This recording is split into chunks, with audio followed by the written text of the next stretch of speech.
and a little b is another allele, and it's different.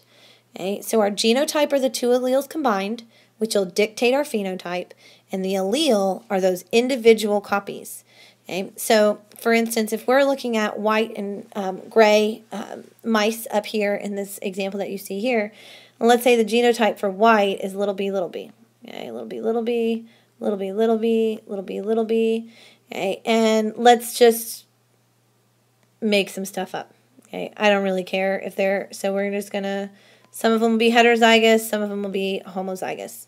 So if I looked at this particular example, sorry, I could have picked a much better color that showed up better. Okay, if I look at this, I've got two of them that are big B, big B. So these are my genotypes, right? I have three possible genotypes. I have two that are big B, big B. I have two that are heterozygous. And I have 1, 2, 3, 4 that are homozygous recessive. So that's my genotype frequency, right? The homozygous dominant genotype shows up 2 times. The heterozygous genotype shows up 2 times, and the homozygous recessive genotype shows up 4 times. My allele frequency would be 1, 2. So in every homozygous recessive, I have 2 little b alleles, right? Well, I have 4 of those, right? So I've got 1, 2, 3, 4, 5, 6, 7, 8 little b alleles. And then my heterozygous genotype has 1 little b allele in it. So I've got my 8 from my little b, having 4 of those, right? And then I've got 2 more from my heterozygous genotype. So my allele frequency in this instance for little b is 10. Okay, so that's what we're talking about by allele frequency. How often does that particular version of the allele show up, independent of genotype or phenotype? Okay, let's do, we're going to do one example here. We're going to walk through it bit by bit. This is a very common example. It's used all the time. You will see it on homework. You'll see it with some lab things. You'll probably see questions about it. If you're taking AP Biology, you will definitely see it again. Okay, so this is going to be an example of natural selection that's going to be due to environmental change. Okay, that's the reason why it's good to have some variety, because the environment is going to change. And so sometimes in certain situations, there will be certain traits or characteristics that will be better suited than others. So we're going to see this allele frequency shift and change. So we're going to look at what are called these peppered moths. Okay, and there is variety in the population of peppered moths.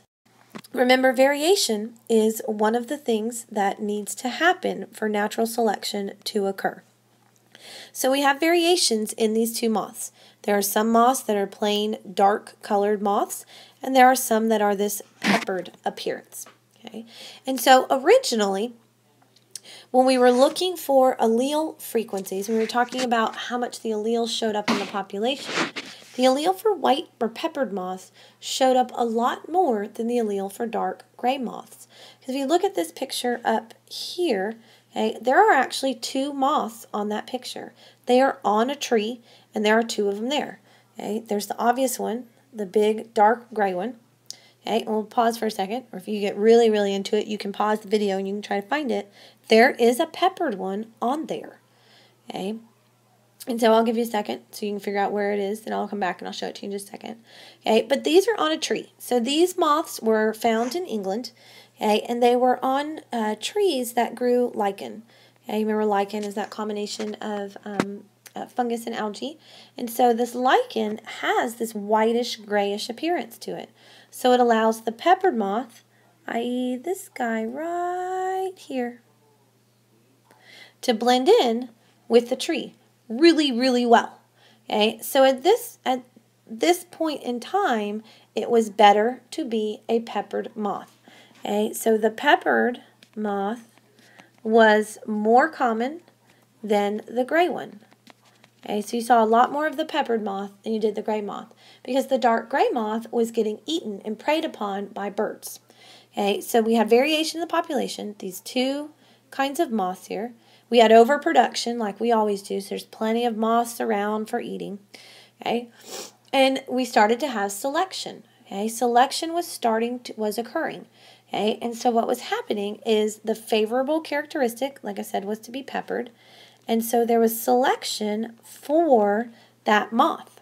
Okay, the dark colored moths were being eaten more, so they were not reproducing as much. And so if they're not reproducing as much, then they're not passing on their DNA, which means they're not passing on that gene for that dark color.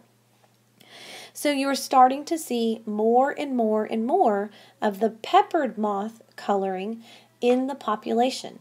So your adaptation was starting to happen.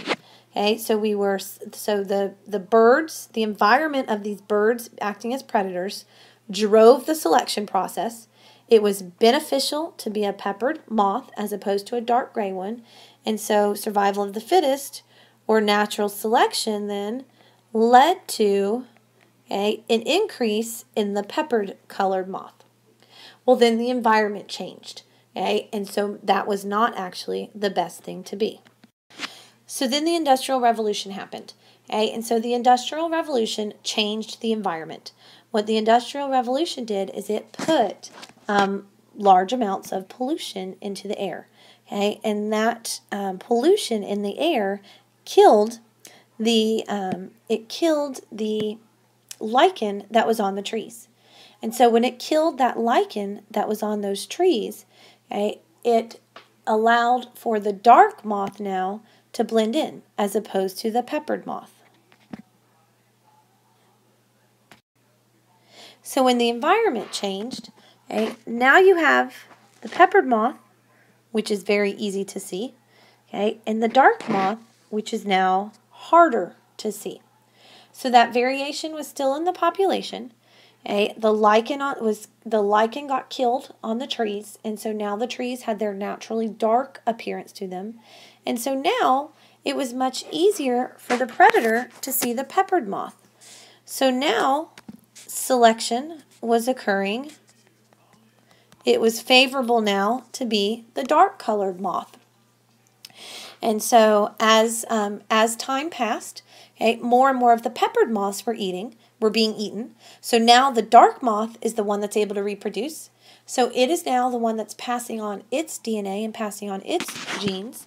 Okay, and so now the adaptation occurs. Okay, and there is a shift in the allele frequency now back to a large. Now you see a higher incidence of the allele for the dark color. So in this case, okay, you see the allele frequency shifting over time, and this is really over a period of about 150 years, so not very long, okay, because you know the Industrial Revolution was not that long ago. Okay, you're able to see the allele frequency shifting from it used to be a high incidence of the allele for the peppered coloring, and now there's a high incidence of the allele for the dark coloring because it's more beneficial to be the dark coloring. Okay, remember it's all about reproduction. Did you get to pass on your genes? Okay. Also, the other big thing that you need to remember is it is the entire population. Individuals do not adapt. Okay. Individuals do not adapt. Individuals do not evolve. Okay. There has to be individuals within the population, that variation within the population. People are born with these different characteristics, and there are times when the environment changes and it's beneficial to have one characteristic over another. And so that is when the whole population starts to change, because these organisms that have this beneficial characteristic reproduce more and they pass on their DNA. So their DNA starts to show up more and more in the population. Okay, so aside from industry, some other things that could shift the environment so that you'd start to see a change or a shift that could impact and have you start to see natural selection occurring would be things like drought, would be another environmental impact, some form of climate change. You know, we talk about global warming. We just finished talking about that with the environmental impact and environmental change stuff. Okay, but these are things that could cause natural selection to occur. Think about climate change, for instance, with the Ice Age. Okay, if the organism cannot go through this adaptation, if there was no variety in these moths, and the peppered moth was the only one there, after the Industrial Revolution, eventually these moths would have become extinct because they would all be easy to see. They would all be eaten. Okay, if the organism cannot go through, if the population of the organisms cannot go through the selection process that leads to adaptation, then they become extinct. For instance, that's what I was talking about just a second ago when I said, think about the Ice Age. There was severe climate change. There was not, the variety of the population did not exist enough that there was somebody there were some organisms that had naturally great adaptations to this extreme change in the climate. And so eventually those organisms were not able to have this selection process for these good characteristics. So they did not adapt, and so the population ends up going extinct. Okay, so we'll be doing some labs that'll allow you to kind of see this happening in populations within class.